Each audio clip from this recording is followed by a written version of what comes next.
Déjà 5 groupes 1 dans l'escarcelle de Jean-Claude Rouget cette année. Est-il l'incontestable numéro 1 en plat? Numéro 1 en plein en tous les cas cette année. Il a une génération de 3 ans assez extraordinaire, aussi bien les mâles que les On va peut-être femelles. revoir les images de sa victoire dans le prix de Diane avec la Cressonnière. La Cressonnière qui a fait un truc, elle demeure invaincue. Elle a patienté ce jour-là. On avait plus l'habitude de l'avoir gagné en allant de l'avant. Et là, on a vu une qualité supplémentaire capable d'attendre et de venir finir. En fait, cette pouliche, elle n'a pas de défaut. Folie dans les balances à Chantilly. De 1600 mètres à 2100, corde à gauche, corde à droite, en ligne droite. Et elle préserve son invincibilité. En plus. Voilà, ça c'est bien. C'est superbe de voir une pouliche. Elle limite en fait à venir certains qui avaient déjà fait cette performance. Après, numéro 1, comme on l'a dit, en 2016. Maintenant, faut, tout en respectant Jean-Claude Rouget qui exploite au mieux ses chevaux, il vise ses objectifs cette année, c'est pas loupé. Il ne faut quand même pas oublier qu'André Fabre a été 27 fois tête de liste les 29 dernières années, c'est quand même pas rien.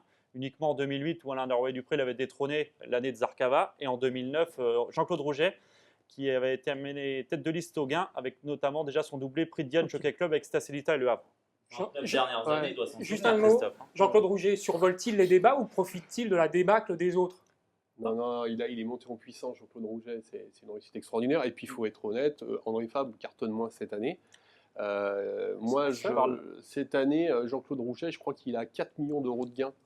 L'année dernière, à cette époque-là, il en avait 2,3. André Fabre en avait 3 millions de gains, et cette année, il en a 1 et quelques. Donc, c'est vraiment... Il a juste une génération moyenne, non Jean-Claude Rouget a dit qu'il avait une douzaine de chevaux capables de gagner un groupe. Ouais. Cette année. En 2009, pardon, une grande année pour lui, il avait seulement 5 chevaux. Il a pris 5 millions d'euros de gains en Après, mais c'était énorme. Vous êtes spécialiste de la question, mais 6 millions. rien ne dit que si André Fabre avait eu de super chevaux cette Bien année, sûr. il aurait battu Jean-Claude Rouget. Hein. Personne ne peut le dire, ça. Hein. On ne peut pas l'affirmer. Mais après, moi je pense pas que Jean-Claude Rouget entraîne d'une manière différente. Il exploite au mieux ses chevaux. Ah ben non, mais il est monté en gamme. Hein. Ceci dit, il a des investisseurs, il entraîne au mieux ses chevaux. Là, il a une génération de 3 ans, né en 2013, extraordinaire, contrairement à André Fabre. André Fabre, son principal espoir, c'était Ultra. Malheureusement, il est blessé. Mais tout s'est bien passé. Puis tant mieux, à la limite, que ça tourne un petit Bah, peu. bien sûr. Voilà. Non, mais Jean-Claude Rouget, avec beaucoup d'humilité, justement, il a dit que il suffit, tu peux avoir dans tes box des super chevaux, il suffit que l'autre, il y ait 2 cracks exceptionnels et tu peux passer, tu as tous les classiques qui peuvent t'échapper.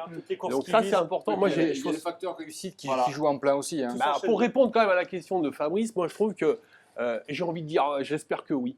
Parce que j'espère que Rouget va être le numéro 1 et que André Fabre, justement... Jean-Claude Rouget a aussi la réputation d'être l'homme du premier semestre. Est-ce que il a toujours dit vous êtes confiant pour qu'il poursuive un peu sur sa lancée là? Il avait d'ailleurs dit à une émission en janvier 2015 sur Equiliator Club qu'il axait davantage ses objectifs au printemps plutôt qu'à l'automne.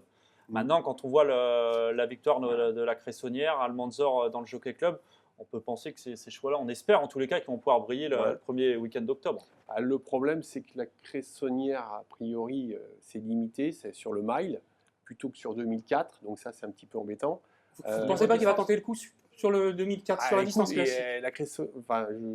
Tu dis le mile, le Diane c'était 2100. Mais il a prouvé qu'elle tenait la distance de 2100 en tous les cas. Je suis d'accord, mais peut-être que l'objectif c'est plutôt 1006 maintenant. Parce que ça c'est autre chose. On fera taire les critiques si jamais il arrive à gagner l'arc. On parle du prix Rothschild.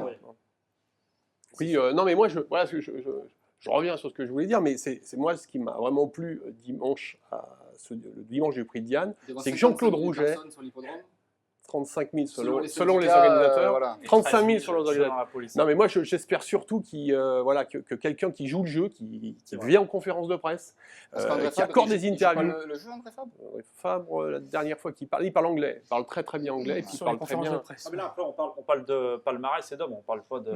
Oui, mais c'est pour nous, pour notre sport. Moi j'espère que le c'est numéro 1, sûr, j'espère. J'ai dit bien entendu. Jean-Claude Rouget. Dans tous les cas, cette année, Jean-Claude Rouget est bien parti pour être le numéro 1. Mais c'est vrai que l'arc pèse tellement.